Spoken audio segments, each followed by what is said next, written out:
Masuk rekaman, lihat slide aja. Di slide itu ada judulnya ya saudara-saudara, jadi bisa cari materinya. Dari yang saya cari ini yang paling, selain paling menarik juga paling relate lah. Karena konsep transfer pricing itu rumit. Ya, biarkan Anda belajar lebih detail, kita belajar lebih detail nanti di praktek, tapi paling enggak namanya aja kan pengantar. Ya. Paling enggak punya gambaran besar transfer pricing itu kayak apa. Ya. Ini judulnya ya. Beliau peneliti di BKF. Ya, beliau peneliti di BKF. Saya ingat awal-awal pandemi, itu pas teman saya jadi kepala BKF, wah langsung saya undang, bicara yuk di Petra gitu. Sekarang dia sudah sulit dihubungi. Ya, hampir tiap hari bareng bosnya siapa? Menteri Keuangan gitu ya. Di grup juga sudah jarang muncul kalau gibah-gibahin siapa dia sudah jarang muncul ya. Mungkin jaga wibawa ya. Saya ayo datang lagi nih sudah masanya onsite gitu. Enggak dibalas ya sudahlah. Ya, jadi ini peneliti BKF ya. Nulisnya tentang di atas ya, transfer pricing. Nah, ini bisa di-download dari DDTC. Bukunya menarik ya. Cuma siap-siap baca, kalau buku hard copy-nya setebal ini nih, berapa senti nih. Ya. Ya pasti halamannya juga banyak di PDF. Saya punya, kalau pengen saya share nanti ya. Oke. Nah, ini menunjukkan saudara-saudara ya, seperti apa sebenarnya praktek penghindaran pajak yang dilakukan perusahaan-perusahaan multinasional. Coba lihat tuh. Di tahun 2011 Starbucks ini tidak ada corporate tax loh yang dia bayar ke pemerintah Inggris. Padahal di bawah itu yang dia laporkan ya. Ada rugi sejak 2008. Ya. Jadi selama 14 tahun dia nggak bayar. Padahal laporannya ke investor Amerika untung besar. Ya. Berarti Inggris kasihan nih, ya, kasihan nggak terima pajak. Apakah dia melanggar ketentuan atau enggak ya belum tentu. Karena transfer pricing ya dari yang sama-sama kita pelajari itu bukan sesuatu yang ilegal, betul? Betul ya? Jadi tolong luruskan mindsetnya loh ya. Transfer pricing bukan ilegal. Ya selama kita bermain di ranah yang sudah disepakati bersama ya tidak melanggar hukum. Google, harusnya saya pakai data terbaru yang apalagi yang di Indonesia kan dikejar sama Busri itu. Ya. Corporate tax-nya cuma segitu padahal revenue-nya sebanyak itu tuh. Itu Google. Amazon juga punya kasus dengan Amerika. IRS-nya ini DJP ya. Sampai 234 di tahun 2011. Jadi ini kasus yang ada di di papernya BKF tadi. Nah, kalau saya sih mengatakan memang transfer pricing ini pilihan. Trade off ini kita lebih ke arah isu legal atau isu moral. Karena kalau isu legal tidak ada yang dilanggar. Tapi kalau ngomong moral, ini patut atau enggak, gitu aja.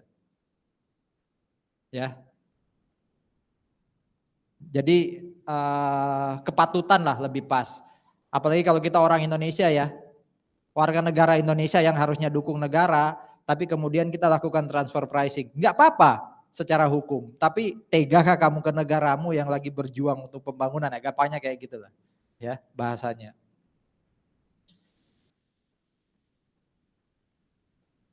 Harga transfer, ya pokoknya bagaimana caranya perusahaan itu menentukan harga, baik itu ke orang luar maupun orang dalam. Nah, transfer pricing itu lebih banyak ke satu grup. Boleh nggak kita beda menentukan harga ke anak perusahaan dengan orang luar? Ya boleh aja.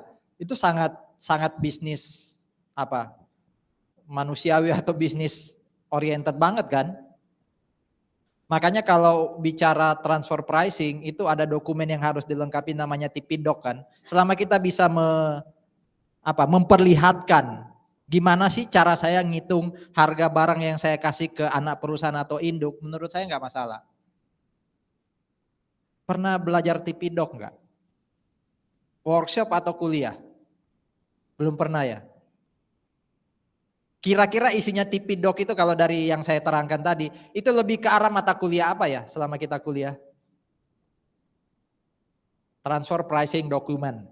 Itu intinya pokoknya kayak defense kita, kenapa saya kasih harga gini ke anak perusahaan. Itu mata kuliah apa? AKBI. Ya costing. Jadi ini teguran halus ke Anda ya, mentang-mentang anak pajak jangan lupa loh costing. Betul ya, anak pajak itu kayak lebih financial accounting. Ya, AKBI AM itu kayaknya kok kurang, betul ya? Betul ya? Kalau Glo beda, semua dia bisa. Semua dia mau. Saya merasakan sendiri gitu ya, waktu lulus S1 itu tanpa sengaja saya lebih financial accountant. Walaupun ketika disuruh ngajar AM di S2 bisa, cuma effortnya luar biasa karena ada aja bedanya. Tapi kalau teman-teman bisnis itu lebih managerial accountant. Bisa ngajar PSAK apa, cuma effort mereka pasti luar biasa. Ya.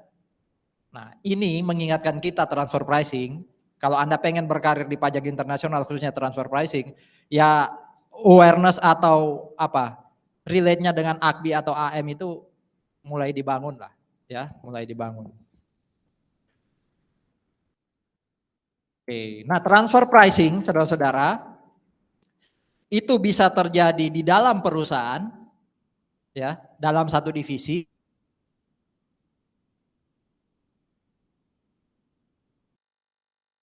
Bisa hanya antar entitas, tapi antar divisi dalam satu entitas. Kalau transfer pricing yang kita kenal pasti transfer pricing yang antar perusahaan. Ya. Dan yang lebih banyak dibahas di international tax pasti yang atas, international transfer pricing. Pasti transfer pricingnya itu terjadi antara perusahaan A dan B yang beda negara.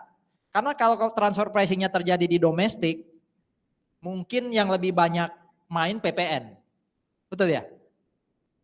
Iya enggak? Kalau bicara domestik transfer pricing itu lebih banyak PPN sih menurut saya. Tapi Pak, tetap ada koreksi fiskal loh. Yang dikoreksi satunya dikoreksi positif, satu koreksi negatif. Negara kan nggak beda dapatnya kalau PPH. Tapi kalau PPN bisa jadi beda. Nah, sementara international transfer pricing itu lebih banyak ke PPH.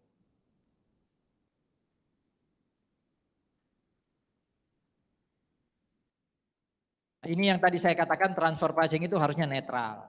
Nggak boleh disebut negatif, bukan juga sesuatu yang positif. Ya. Sekarang transfer pricing sudah bergeser ke apa istilahnya yang lebih negatif itu loh. Apa maknanya sudah konotasi sekarang. Ya.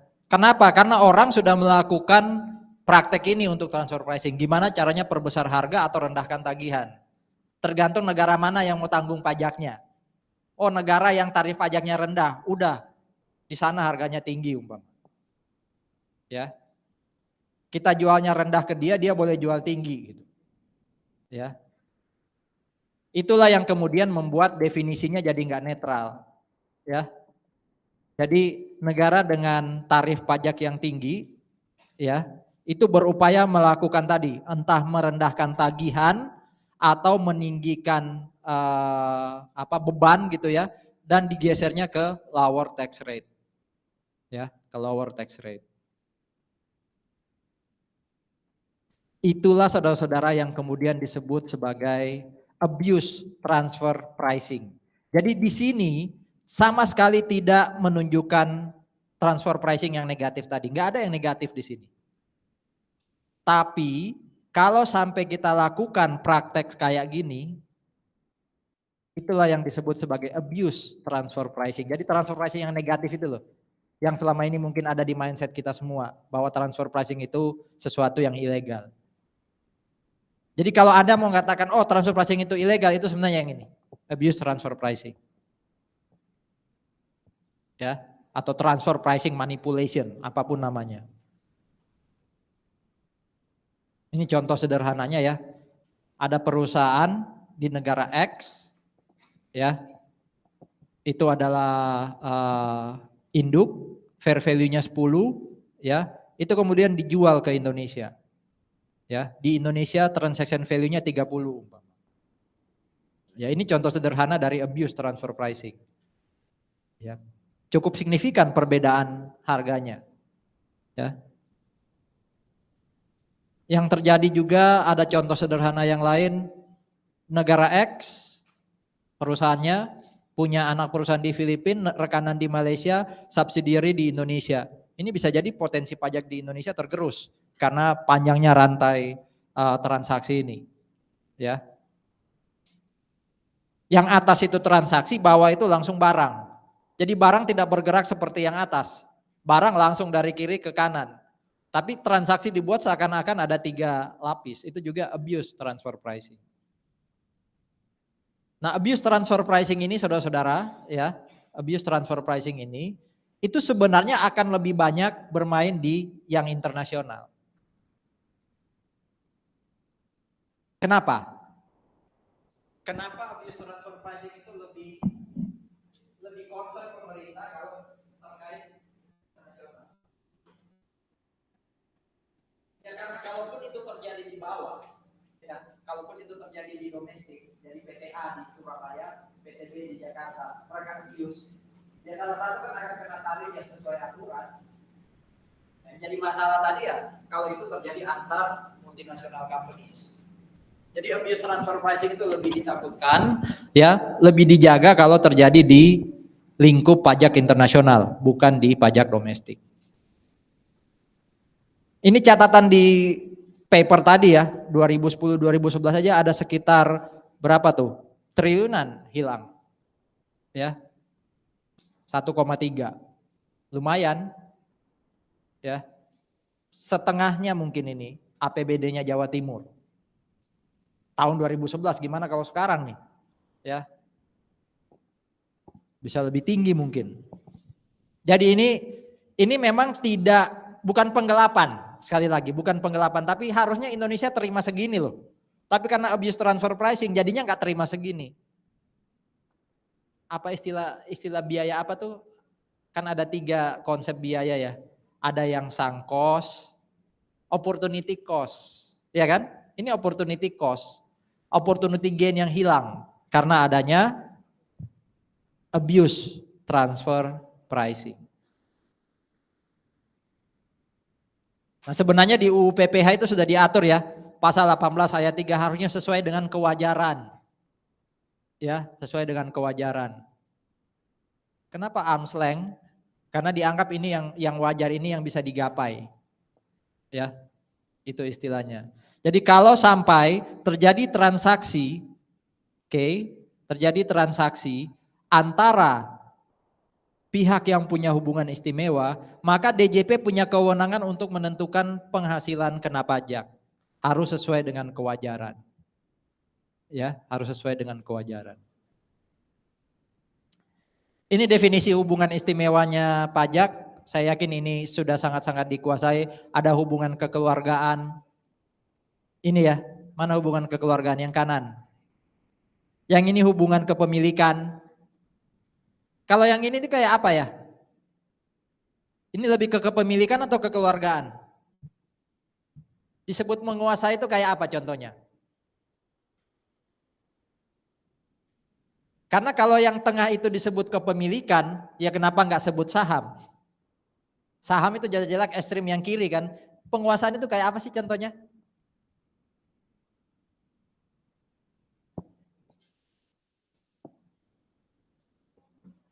Kasih contoh konkret deh. PTA menguasai PTB.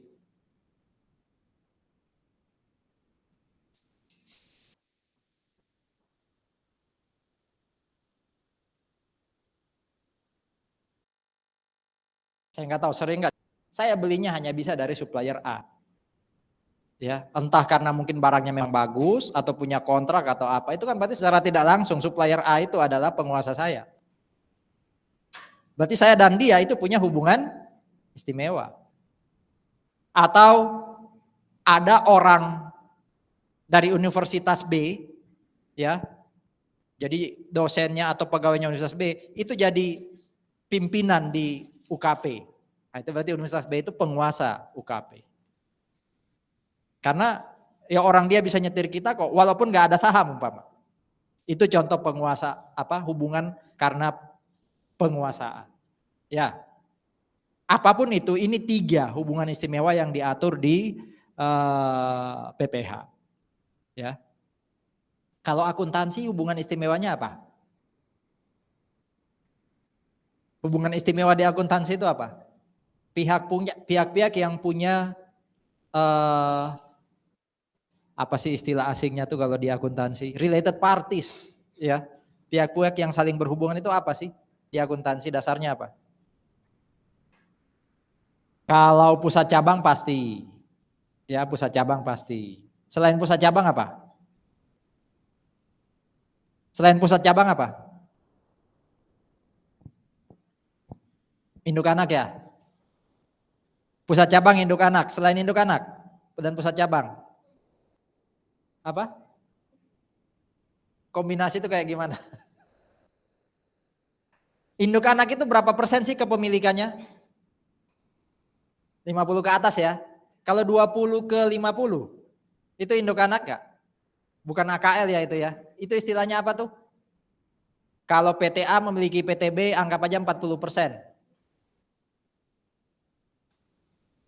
Hah? Iya, tapi apa istilahnya? Kalau ini kan namanya konsolidasi ya yang di atas itu. Kalau yang 20 sampai 40, 20 sampai 50. Pernah dengar perusahaan asosiasi? Ya. Nah, itu sebenarnya adalah hubungan istimewa juga di akuntansi, tapi memang unconsolidated. Ya, akuntansi lebih ke arah sana sih, lebih ke arah kepemilikan. Kalau ini kan bisa keluarga, bisa penguasaan. Juga sudah diatur sebenarnya di PRDJP ini, ya, tentang apa itu arm's length principle. Ya, intinya kata kuncinya ada di sini nih. Wajar. Ya. Wajar atau enggak itu. Nah, menentukan kewajaran itu sekarang bergeser saudara-saudara, bukan sekedar pakai fair value. Makanya Anda pernah nggak dapat bahasan soal benchmarking di pajak? Benchmarking itu kan kayak saya UKP ingin memberikan layanan ke mahasiswa, saya lalu lakukan studi banding ke satu universitas lain gitu ya, untuk lihat oh kayak apa sih pelayanan mahasiswa, itu kan benchmark. Ya. Jadi kayak ada satu tempat yang jadi jujukan saya, jadi acuan saya untuk melakukan operasional. Nah, benchmarking di dalam transfer pricing itu kayak saya mencari pembenaran. Kalau saya jual barang kepada pihak yang punya hubungan istimewa 100, itu apakah dilakukan juga oleh perusahaan lain? Itu benchmark namanya. Berarti mau nggak mau saya harus punya info perusahaan lain. Tapi bukan perusahaan sembarangan ya, harus perusahaan yang satu field, satu lapangan usaha dengan kita. Gimana caranya? Sama-sama perusahaan elektronik. Kalau jual barang ke anak perusahaan segini. Berarti kan saya harus cari tahu perusahaan elektronik apa betul jual barangnya segituan. Nggak harus sama nominal ya, tapi persentase bisa jadi. Nah, itu gimana cari infonya? Padahal tadi kan cost dan manajerial, itu kan berarti informasi internal tuh. Gimana caranya saya bisa dapat? Makanya biasanya ada database yang dijual. Ya. Untuk bisa melakukan benchmarking. Jadi perusahaan harus invest di database. Ya, salah satunya itu ya, untuk tahu harga yang wajar berapa sih untuk perusahaan yang punya karyawan segini, itu biasanya jual barangnya berapa. Di situ riset-riset yang menurut saya cukup punya peranan dalam hal menentukan harga wajar.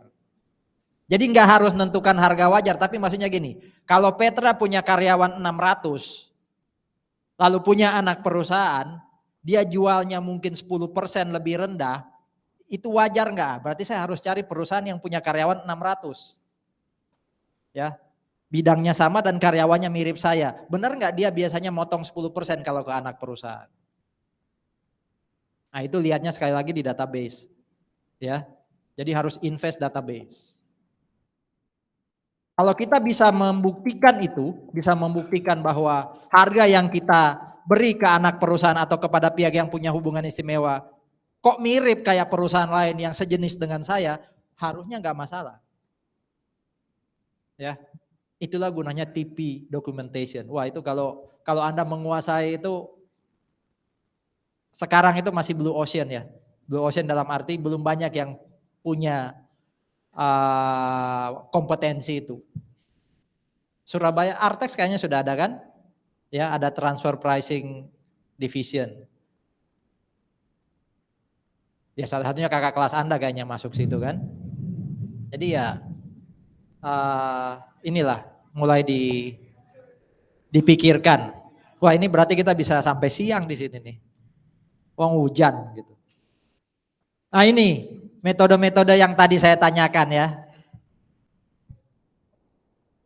Ini metode pertama namanya comparable uncontrolled price. Harga yang tidak bisa dikendalikan tapi bisa dibandingkan. Itu bahasa gampangnya ya. Apa yang dibandingkan kalau kita pakai comparable uncontrolled price, CUP? Membandingkan harga transaksi dari pihak yang ada hubungan istimewa, ini enggak enak nih ya, dengan harga transaksi kalau tidak punya pihak, kalau tidak punya hubungan istimewa ya. Kalau saya jualan ke pihak yang independen dengan pihak yang punya hubungan istimewa sama apa enggak, itu gampangnya kayak gitu. Ya. Ini contohnya. ABC jual barang kepada PTY harganya 10 juta. Di saat yang sama jual barang ke pihak ketiga ya 10 juta dan biaya angkut 500. Berarti harusnya ABC ya kalau mau jual ke Y itu 10 juta 500. Bisa jadi PPh ini jadi isu kan, berarti ada koreksi positif di ABC, bukan hanya 10 juta tapi 10 juta 500. Ya. PPN sih nggak pakai gini kayaknya. PPN pokoknya pakai wajar. Betul ya? PPN itu melihat kalau jual ke pihak yang tidak punya hubungan istimewa berapa, itu yang jadi dasar. Tapi kalau bicara PPh untuk menghindari transfer pricing yang abuse tadi, dan kita pakai CUP atau CUP, ini harga yang harusnya ditetapkan. Jadi saudara-saudara, ini pilihan ya. Anda mau pilih yang mana? Dan konsisten sekali kita milih. Saya sih lebih milih ini karena praktis, iya kan? Karena praktis. Kalau metode kedua tadi apa? Profit split atau apa?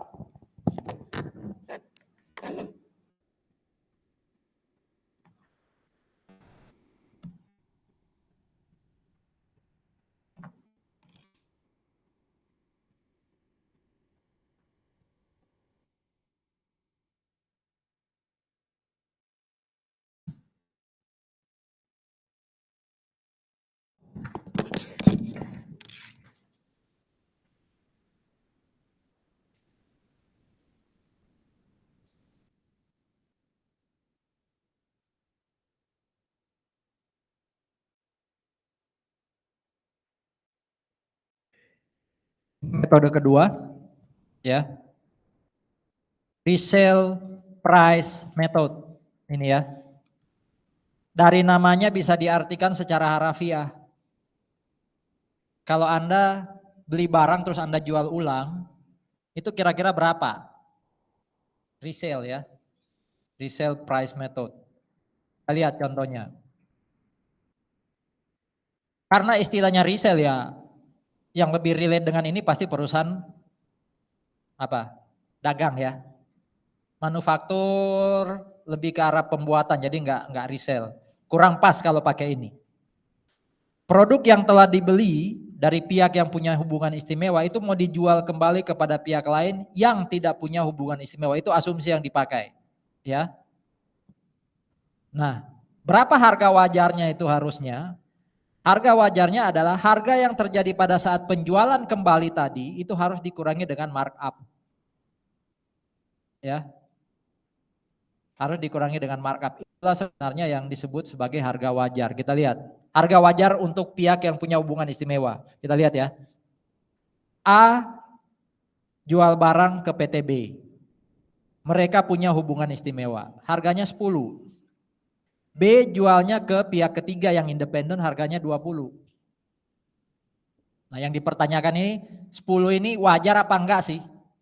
Iya kan? Kalau yang ini ya enggak perlu tahu DJP. 10 ini wajar apa enggak? Diketahui ada transaksi antara pihak independen yaitu PTZ yang juga menyerahkan barang sejenis kepada PTY, ya barangnya sama, markupnya itu 20%.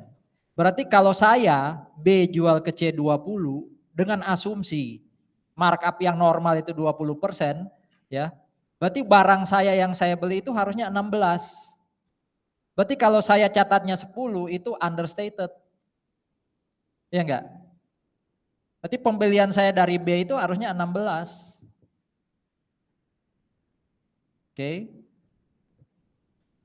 Pembelian B dari A itu tadi harusnya 16. Sehingga A itu harusnya kena lebih tinggi, kenanya 16 bukan 10. Tapi kalau ini terjadi di domestik sekali lagi ya percuma. Oke A-nya kena, B-nya boleh ngurangin 16 kan sama. Nah, kalau international tax itu jadi lebih bicara. Itu RPM. Ya resale price method. Yang ketiga adalah cost plus. Ya cost plus.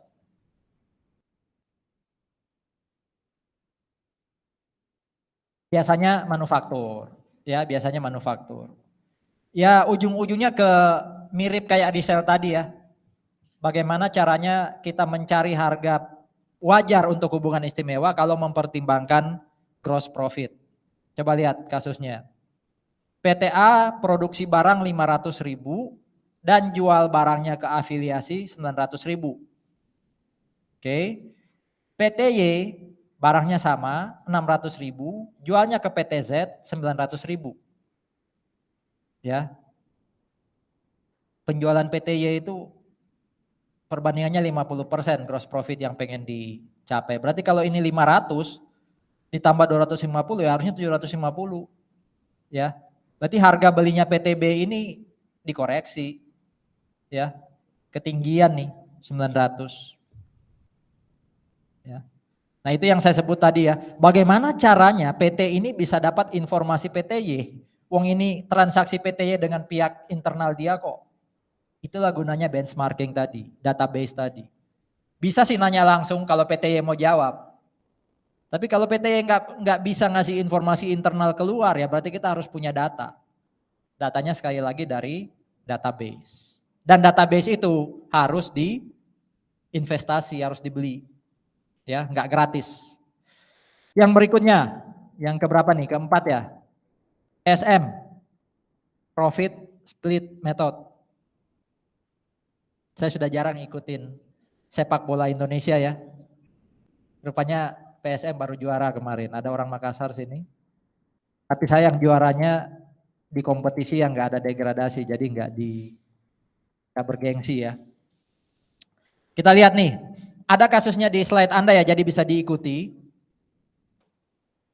ABC ini produsen obat, ya jual produksinya ke PT XYZ, ya, di mana jalur distribusinya XYZ ini luas di Indonesia. Kompensasi wajar atas aktivitas produksi itu 10% ya dari return on expense ya, operating expense.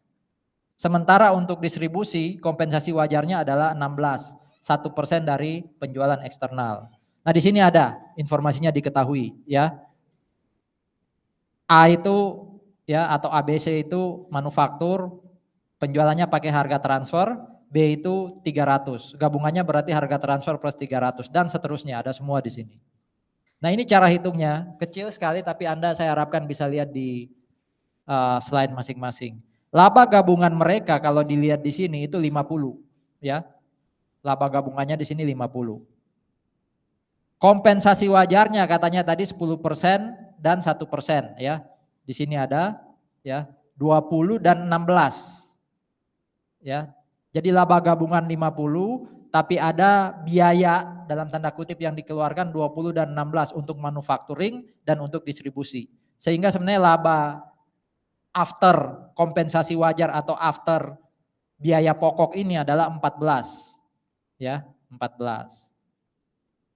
Nah, pembagian laba sisanya ini didasarkan pada fair value intangible asset. Di sini ada intangible asset, fair value masing-masing 80 dan 20. Jadi diproporsionalkan. Laba sisanya 14, 11,2 miliknya manufaktur, 2,8 miliknya distributor. Oke. Berapa target labanya si manufaktur? Di sini ada target labanya manufaktur. Ya, sorry.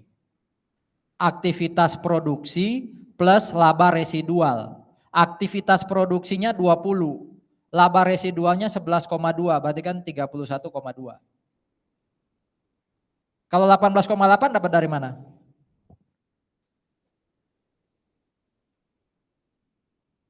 $18,8 dari mana? Aktivitas distribusi 16 ditambah laba residualnya distribusi atau distributor, berarti dapat 18,8. Ya. Sehingga harga transfer atau nilai transfer yang wajar itu 231,2 di sini. Ya. Itu nilai transfer yang wajar. Nah, ini yang disebut profit split method. Ya. Jadi perusahaan manufaktur tadi ada cara ngitungnya, ya, laba ruginya itu transfer pricing kurangi 200, ya. Berarti 231 kurang 200, sementara distributor ya laba ruginya adalah 250 kurangi transfer pricing, berarti 250 kurangi 231,2 dapatnya 18,8. Tetap laba rugi gabungannya adalah 50. Intinya pokoknya mau dapat ini nih, nilai transfer yang wajar ini nih, itu PSM. Lebih ribet dibanding yang tadi ya. Tapi yang tadi juga nggak simpel-simpel amat kok. Ini kan pengantar. Yang terakhir adalah ini. Ya. Saya kembali ke teori transactional net margin method. Metode net margin ya atau laba bersih yang ditransaksikan. Gampangnya kayak gitu ya. ENM.